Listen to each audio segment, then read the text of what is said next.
It was a regular Monday evening at our house, tucked away on the edge of a big city. Kevin and I had fallen into our usual routine. He was relaxing on the couch with a beer after a long day at his auto repair shop, while I, Linda, was focused on my laptop, keeping an eye on the latest index and forex currency trends. Our home, a cozy three-story place we chose for its promise of a bright future, now felt like a battleground as our lives were drifting apart. "So, how's the market today?" Kevin asked casually, but I could sense the tension underneath. This had become normal for us. "Same as always, ups and downs." "Forex is looking good, though," I replied, trying to keep things calm. Kevin scoffed, setting his beer down a bit too forcefully. "Forex again? You know, not everything that shines is gold, Linda." I sighed, closing my laptop, ready for the conversation we'd had too many times. "And not every car that comes into your shop is worth fixing, but you do it anyway because you see the value in it." "Why can't you see the value in what I'm doing?" "Because cars are real, Linda. You can touch them, fix them, sell them. What you're doing throwing our money into the wind, hoping it comes back with more, is just reckless." I felt the anger rise, the same old argument wearing thin. Reckless? It's not reckless, Kevin. It's calculated. There's a difference between gambling and investing. I wish you'd try to understand that. Kevin stood up and started pacing. "Calculated? You call putting our hard-earned money into something as unpredictable as forex currency calculated?" "Yes, I do, because I don't go in blindly. I research, I study trends, I make informed decisions. It's no different from what you do with your shop." "My shop is a sure thing, Linda. People need cars." "My shop is a sure thing. People will always need car repairs. But this forex currency stuff, it's just a phase. What happens when it crashes? Then what?" "Kevin, we could lose money in any investment. Even the shop could face tough times. Nothing is guaranteed, but we've seen good returns on my investments. Doesn't that count for something?" Kevin stopped pacing and ran a hand through his hair in frustration. "It's not just about the money, Linda. It's about security, about not risking everything on a gamble. Why can't we invest more in the shop, expand it? That's a real, solid way to grow our money. And put all our eggs in one basket? What if something happens to the shop, Kevin? Diversification is important. That's basic investing." He shook his head, the gap between us feeling wider than ever. "Diversification, sure, but into something stable, not this digital nonsense." I stood up, feeling the need to defend my choices and my independence. "For someone who runs his own business, you're really closed-minded." "And you're really stubborn," he shot back. "All I'm saying is we could be using that money to build something lasting, something real, not just numbers on a screen." As usual, the conversation was going nowhere. "Let's just agree to disagree, okay? I won't criticize how you run your shop, and you don't criticize my investments." Kevin sighed, the fight draining out of him. "Fine, but just remember, Linda, when all this blows up in your face, don't say I didn't warn you." The tension between Kevin and me wasn't the only strain in our lives. His family dynamics added another layer of stress. Living close to his parents and sister meant we saw them often, and each visit reminded me of how different our views on family and responsibility were. One Friday afternoon, Kevin suggested we visit his parents. The idea alone made my stomach knot. It wasn't his parents I minded, it was Karen, Kevin's sister. Her lifestyle and choices always baffled me. "Come on, Linda, it's been ages since we saw them, and Mom's been asking about you. You know Dad is fighting cancer," Kevin pressed, noticing my hesitation. "Yeah, I bet Karen's missed me too," I muttered, my sarcasm not lost on Kevin. "Look, I know you two don't get along, but can't you just, I don't know, try for me?" He sighed. I agreed, "Fine, but I'm not staying if she starts talking about one of her shopping sprees." When we arrived, Karen was already there. showing off her latest designer bag. The way she acted, like she was better than everyone, immediately annoyed me. "Look at this, just got it yesterday. Isn't it fabulous?" she gushed, barely noticing us. "It's something," I managed to say, holding back my irritation. Kevin's mother, unaware of the tension, welcomed us. "Linda dear, so glad you could make it. You two should visit more often." The afternoon dragged on with Karen taking over the conversation, talking about her latest vacation and shopping adventures. I tried to stay calm, barely speaking, but my patience was running out. "So Linda, still playing with your index and bits?" Karen sneered, her tone full of contempt. "It's called investing, Karen. You should try it sometime, instead of wasting money on things you don't need," I shot back, my annoyance slipping out. Kevin gave me a warning look, but it was too late. Karen scoffed. "Investing? Please, like gambling online is something to brag about. At least when I spend money, I have something to show for it." "Something to show until it goes out of style next season," I retorted, unable to hold back. "That's enough, both of you," Kevin's father cut in, his voice firm. "We're here to enjoy each other's company, not to argue." The rest of the visit passed in uncomfortable silence. As we left, Kevin couldn't hide his frustration. "Linda, why do you have to provoke her? Can't you just let it go for one afternoon?" "Me provoke her? She's the one who started it with her snide remarks. I'm just not going to sit there and take it, Kevin. Sometimes I wish you'd try a little harder for the sake of peace." "Try harder, Kevin. I'm not the one splurging on luxuries and flaunting them in everyone's face. Why doesn't anyone tell her to stop acting like a spoiled brat?" "Because she's family, Linda. We look out for each other, even if we don't always agree with what they're doing." "That's the thing, Kevin. Looking out for each other is one thing, but enabling bad behavior is another. There's a difference, and it's about time someone pointed it out to her." Kevin sighed, the weariness clear in his voice. I know, but what can we do? She's set in her ways, and Mom and Dad aren't going to change how they treat her. It's not just about Karen, Kevin. It's about us too. How are we supposed to plan for our future when there's always going to be this financial black hole in your family? "We'll figure it out, Linda. We always do." The news hit us hard and fast. Kevin's dad, Mr. Thomas, had lost his battle with cancer. One moment we were talking about treatment options, and the next, we were mourning. Amid the shock and grief, Karen took charge of the funeral arrangements. It wasn't long before she dropped a bombshell. Sitting in our living room, Kevin looked like a storm cloud had settled over him. "Linda, Karen says the funeral is going to cost $90,000. She expects us to cover half." I almost choked on my tea. $90,000? Kevin, that's crazy. Are we paying for a funeral or a royal wedding? Kevin's face darkened, his eyes narrowing. "Now's not the time, Linda. This isn't about the money. It's about giving my dad the send-off he deserves. $90,000? There has to be a mistake. That's just too much." Kevin's voice rose, and I could see the vein in his forehead pulsing. "My dad just died, Linda, and here you are, arguing over money. What's wrong with you?" I flinched at his harshness. "I'm not arguing, Kevin. I'm just shocked. We've never even spent that kind of money on our own house." Kevin stood up abruptly, his chair scraping the floor. "You know what? I don't need this. I don't need you telling me what's too much for my father's funeral. If you can't look past your spreadsheets for once, maybe you should just stay out of it." His words hurt, but I swallowed my response. This was grief talking, not my Kevin. "I'm sorry, Kevin. I'll transfer the $50,000 to Karen. It's just, this is a lot to take in." Kevin paced the room, his hands buried in his hair, a gesture of frustration I knew all too well. "Yeah, well, it's not just about the money, Linda. It's about doing right by him. And if that means paying whatever it costs, then so be it." When I confirmed the transfer to Karen, Kevin barely acknowledged it.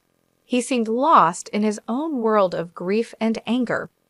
The distance between us felt immense, even though we were just a few feet apart in our living room.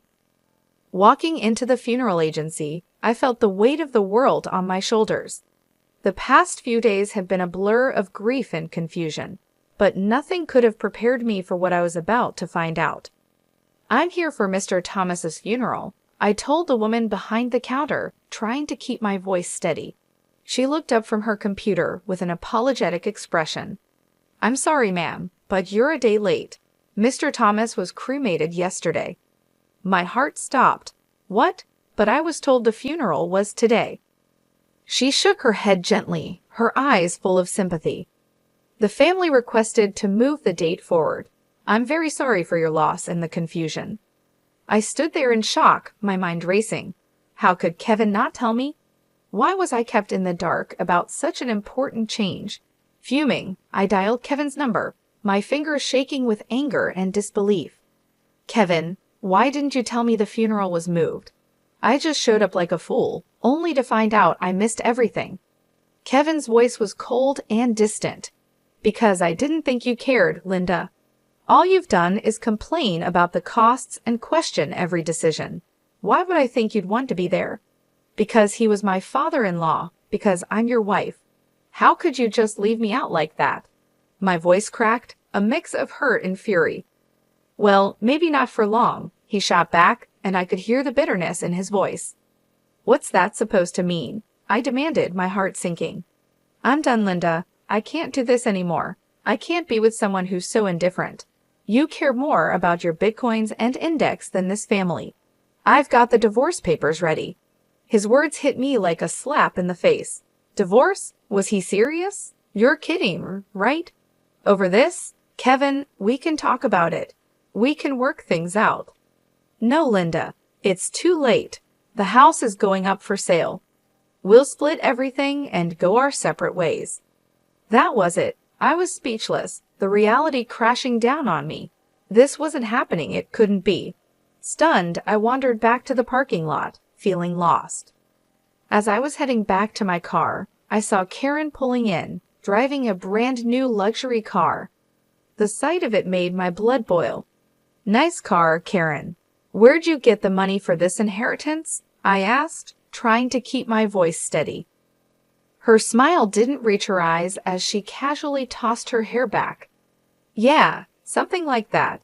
Dad left me a little something." The way she talked about her father while carrying shopping bags, without a hint of sadness, was infuriating. "A little something, huh? Looks like morning is treating you pretty well." Karen's smile faded, replaced by a smirk. "Well, we all grieve in our own ways, don't we? Some of us invest in index, and some of us in cars."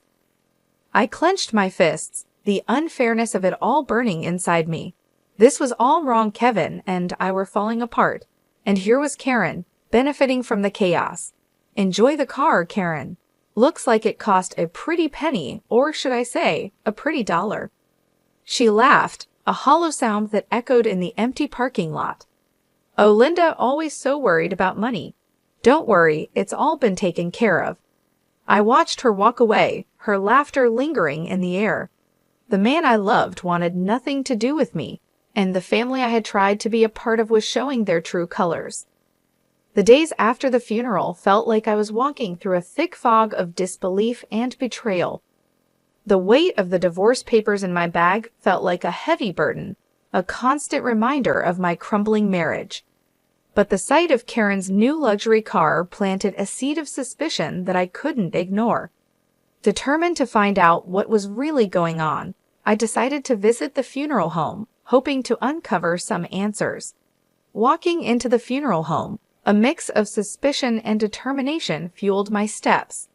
It felt surreal being there under these circumstances, but I needed answers. The place was quiet, the air filled with a solemn stillness that matched its purpose. At the reception desk, I saw a familiar face, Joyce, a classmate from high school. It was unexpected to see her there. "Joyce," I exclaimed, a bit too loudly for the setting. "I didn't know you worked here." She looked up, surprise crossing her face before she recognized me. "Linda? Wow, it's been ages. What brings you here? Is there something I can help with?" I took a deep breath, preparing myself for the conversation ahead. Yeah, actually, it's about my father-in-law's funeral. I've heard my father-in-law's funeral was arranged here, I said. Joyce's expression became professional, but I could see a hint of curiosity in her eyes. Sure, let me pull up the details. Give me a sec. As she typed, I fidgeted, the weight of the situation pressing down on me. When she found the record, her brows furrowed. Okay, here it is. The service was pretty standard. Cremation was requested, keeping things simple. The total came to $10,000. My heart sank. $10,000? But that's not what we were told. We paid $90,000, or at least, we were led to believe that's what it cost. Joyce paused, her face filled with concern. That's a huge difference. It was Karen who handled the arrangements, right? Everything here is billed at $10,000, no more. The pieces were starting to fit together, forming a picture I didn't want to see. Can you print me a copy of that bill? I need proof. Sure thing, Joyce said, her tone sympathetic. She quickly printed out a copy and handed it to me. Holding the paper, it felt like I had just found a key piece of a puzzle that could unravel a bigger deception. Thanks, Joyce. I need to sort this out. Armed with the printout from the funeral home, my next step was confronting the family, especially Karen. The air felt heavy as I drove to my mother-in-law's house, where I knew they'd all be gathered, probably discussing the estate and the aftermath of the funeral. My stomach churned with a mix of dread and determination. When I arrived, the house was eerily quiet. I hesitated at the door, gathering my courage before stepping inside. The sound of my footsteps echoed through the hallway, announcing my arrival. In the living room, Kevin, Karen, and my mother-in-law were seated, looking like a picture of mourning that was about to be shattered. My mother-in-law, her eyes shadowed with grief, broke the silence first. Dear, we missed you yesterday at the funeral. We thought you'd be there. Taking a deep breath, I replied, I was told it was today.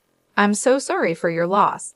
My voice was steady despite the storm of emotions inside me. I then turned to Kevin. Can we talk in private? I hope to spare his mother any more distress. Kevin's response cut through the room. No secrets here. You're not part of this family anymore, remember? His words stung, but I pushed on, pulling out the bill from the funeral home. Then explain this to me. The funeral cost $10,000, not the $90,000 Karen claimed. Where did the rest go? Kevin looked genuinely shocked, turning to Karen with a bewildered expression. What's this about? Karen squirmed under our gazes. I needed the money, Karen finally admitted, her voice small. Her confession hung in the air, heavy with tension. Kevin's mom, overhearing, added, your father saved for his own funeral.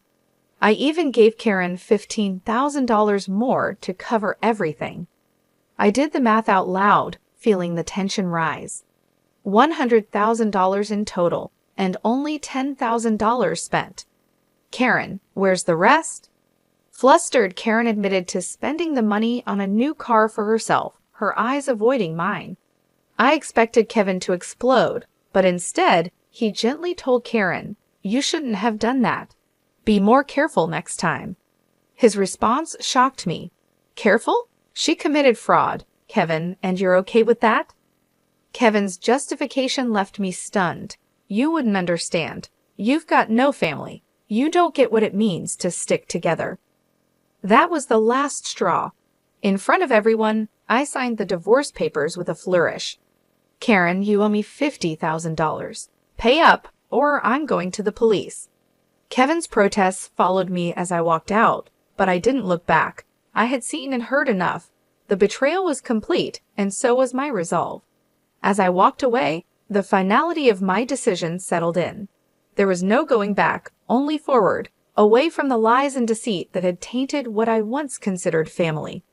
Packing up my life into boxes felt surreal, like I was watching someone else's story unfold. The for sale sign outside the house was a stark reminder of how final everything was. By afternoon, I was settling into a small apartment that felt more like a fresh start than a downgrade. That evening, as I was sorting through the remnants of my past life, my phone rang. Kevin's name flashed on the screen, a name I no longer felt any attachment to. I answered, curiosity overtaking my resentment. Linda, you need to back off from Karen. Kevin's voice came through, harsher than usual. Back off? I laughed, cold and sharp. Not a chance, Kevin. She took from me, and I want it back. Your sister is a thief. Kevin was silent for a moment. She's family. You wouldn't understand. Family? I scoffed. That ship has sailed, Kevin. As far as I'm concerned, you and your sister are just people I used to know. He tried to argue, but I cut him off. Save it. Karen has 3 weeks to return my money, or I'm pressing charges. And you stay out of it. You're nothing to me now. Hanging up, I felt a mix of sadness and liberation. The man I once loved was now just a memory. The man I once loved had become just another obstacle in my path to reclaiming my life. 3 weeks later, a knock at my door signaled the return of my $50,000. Karen stood there, her posture defiant, a smirk on her lips. Here's your money, she spat, thrusting an envelope into my hands. Happy now, you money-grubbing witch. I took the envelope, my gaze steady. It's not about the money, Karen, I called out.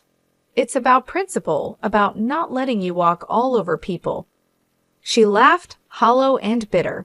Whatever helps you sleep at night. As she turned to leave, I called out, just remember, Karen, karma's real. What goes around comes around.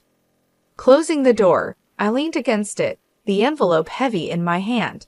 The money was a small victory, but the real win was standing up for myself, refusing to be a victim of their greed and lies.